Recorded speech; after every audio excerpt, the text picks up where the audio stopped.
আমাদের ট্যুরের most dangerous এবং অ্যাডভেঞ্চারাস ট্যুর ছিল বা ট্রিপ ছিল এটা। একদম খাড়া পাহাড় বেয়ে, বরফে ঢাকা পিচ্ছিল পথ বেয়ে ঘোড়ায় চড়ে উঠতে হয়। রীতিমতো যান হাতে নিয়ে পুরো 1 ঘন্টা বৃষ্টিতে ভিজে বরফে ভেজা এই পিচ্ছিল রাস্তায় ঘোড়ায় চড়ে আমরা এইরকম মিনি সুইজারল্যান্ডে উঠেও কেন 5 মিনিট এই প্রতিকূল পরিবেশে টিকতে না পেরে কি হয়েছিল আমার ছেলের যে তারপর আমরা চলে যাওয়ার সিদ্ধান্ত নিলাম। তো আজকে সেই ব্লগের ডিটেলস আপনাদের সঙ্গে শেয়ার করব। সকালবেলা আমরা রেডি হয়ে প্রথমে নাস্তা করতে চলে গেলাম। বাচ্চারা তো প্রথম দিকে খুবই এক্সাইটেড যে ওরা ঘোড়ায় চড়ে পাহাড়ে উঠবে। কিছুই তো আমরা জানি না, সবটাই আমাদের নতুন নতুন অভিজ্ঞতা হচ্ছে। আসলে কি হবে না হবে কোনো কিছুই জানি না। যেমন এখানে আমরা আসার পর থেকেই বৃষ্টি হচ্ছে, আগের রাতে অনেক বৃষ্টি হয়েছিল। তো ভেবেছিলাম বৃষ্টি হলে ভালো, বৃষ্টি হওয়ার পর যদি স্নোফল হয় তাহলে তো ভালোই হলো, সকালে ঘুম থেকে উঠে স্নো দেখতে পাবো, কিন্তু সেটা দেখতে পাইনি। স্নোফল হয়নি, কিন্তু তুমুল বৃষ্টি হয়েছিল। এখানে যেটা হয় যে মার্চের দিকে মাত্র 42% ফোরকাস্ট থাকে রেইন হওয়ার, আর 68% ফোরকাস্ট থাকে স্নোফল হওয়ার। তো আমরা এখানে আসার পর থেকে সেই 42%টাই কার্যকর হয়ে আছে, মানে আমাদেরকে বৃষ্টিটাতেই পেয়ে গেল। আমরা যে 3 দিন ছিলাম পেহেলগামে, 3 দিনই বৃষ্টি। আর এই যে ব্রেকফাস্ট করতে এসে দেখেন আমার মেয়ের অবস্থা। এত কিছু আছে কিন্তু কোনোটাই সে খাবে না, কারণ সে ব্রেকফাস্টে শুধু এই একটা জিনিসই খায়, তার কোকো ক্রাঞ্চ আর মিল্ক, যেটা কিনা এখানে আছে কিন্তু তার ব্র্যান্ডেডটা নাই, কিন্তু সে ওইটা খাবে না। তো আমরা সবাই ব্রেকফাস্ট করে নিলাম। যখন তাকে জোর করে অল্প একটু খাওয়ানো হলো তখন তার কান্নাকাটি শুরু হয়ে গেল। যেই খাওয়ানো শেষ তখন আবার তার মুড ঠিক হয়ে গেল। তো আমরা মোটামুটি রেডি হয়ে গেলাম। বাইসারেন ভ্যালিতে যে আমরা বরফ পাবো এটা আমার হাজব্যান্ডের ধারণা ছিল না। আর সেখানেও যে এরকম রেইন থাকবে এটাও ধারণা ছিল না।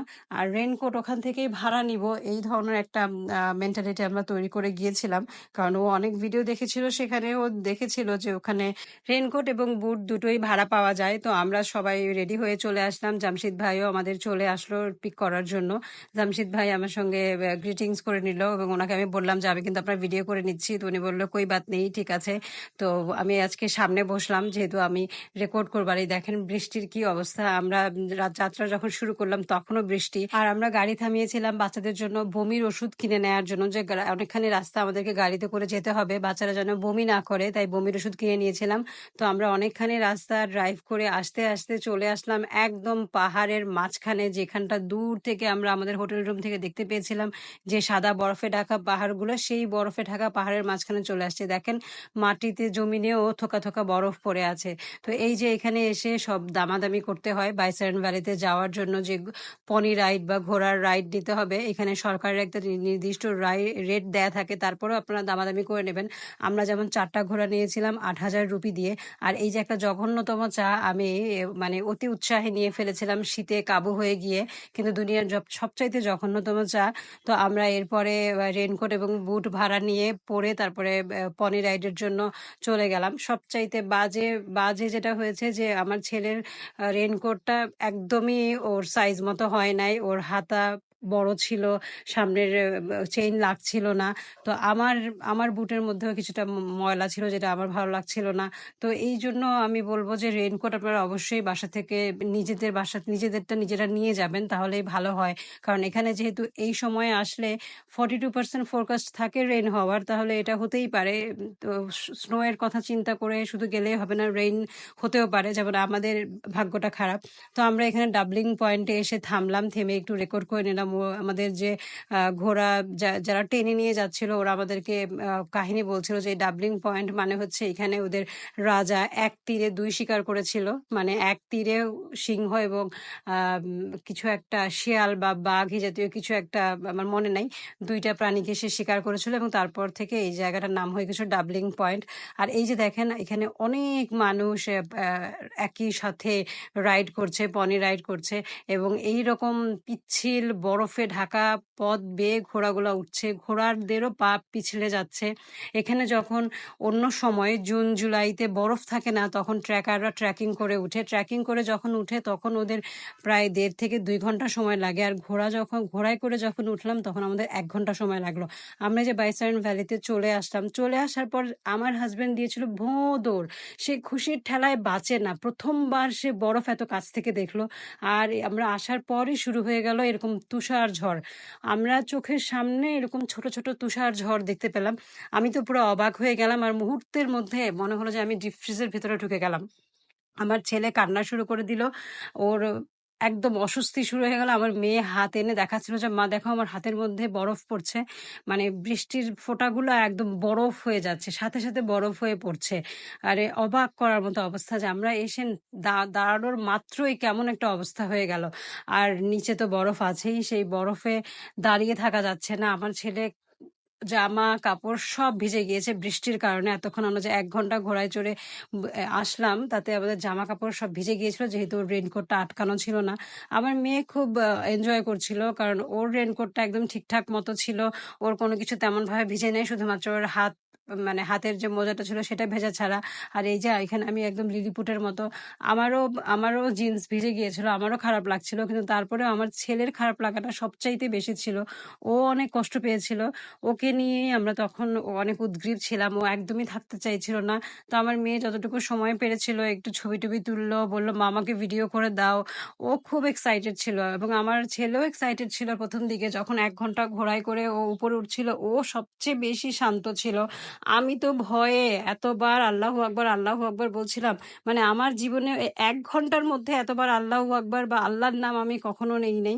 মানে এতবার ওই ১ ঘন্টার মধ্যে এতবার কখনো নেইনি মনে হয়। আর আমার ছেলে মেয়ে ২ জনই খুব শান্ত ছিল। আমার মেয়ে বারবার বলছিল যে, "মা তুমি ভয় পাচ্ছ? আবার ক্যামেরা কেন বের করছো?" মানে আমি মাঝে, মাঝে একটু রেকর্ড করার জন্য যখন ক্যামেরা বের করছিলাম, ও তখন উল্টা এটা বলছে যে, "মা তুমি ভয় পাচ্ছ, আবার ক্যামেরা কেন বের করছো? মা তুমি শান্ত হও, শান্ত হও।" আর আমার মেয়ে আমাকে মনে করায় দিয়েছিল যে, "মা আল্লাহু আকবার বলো, আল্লাহু আকবার বলো, ভয় পাবে না।"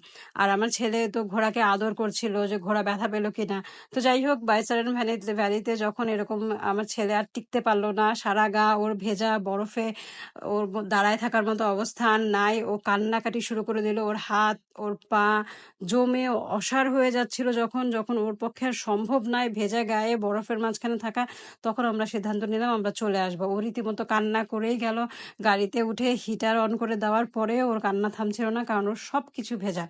বৃষ্টি তখনও থামে নাই। তো আমরা তাড়াতাড়ি করে আবার হোটেলের উদ্দেশ্যে রওনা দিয়ে দিলাম। আমাদেরকে মেয়ে জামশেদ ভাই আবারও মনে করিয়ে দিল, "তোমরা কি অরো ভ্যালি, বেতাব ভ্যালি, চান্দনবাড়ি আজকেও যাবে না?" আমরা বললাম, "না, আমাদের পক্ষে আজকেও যাওয়া সম্ভব না।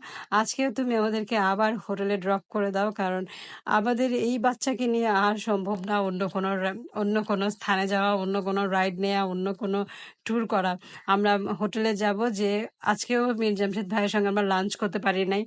ওকে বলেছিলাম যে যদি সময় থাকে আমরা তোমার সঙ্গে লাঞ্চ করব।" পরে শাহিন ওকে আলাদাভাবে ট্রিট দিয়ে দিল। আর আমরা হোটেল রুমে খাবার আনিয়ে নিয়ে দুপুরের খাবারটা খেয়ে নিলাম, চা খেলাম।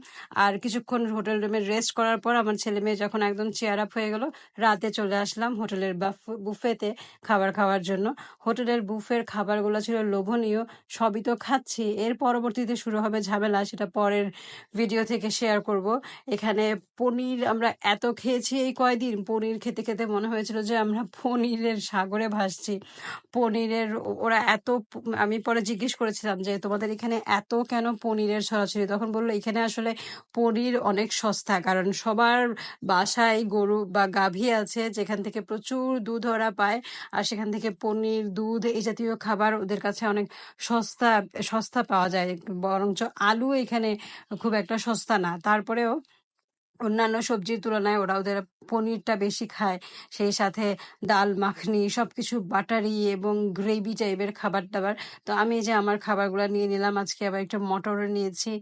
সাথে সাথে তো এই যে আজকে ছিল শাহী টুকরা। শাহী টুকরাটা এত মজা ছিল, এত মজা ছিল, তো অনেক খেয়েছি। তো খাওয়া-দাওয়া করে এখন কিন্তু আমার বাচ্চারা খুব আনন্দ করছে, কারণ ওরা এখন একদম ঠিক হয়ে গিয়েছে। তো যাই হোক, আজকে আমার ব্লগ এই পর্যন্ত।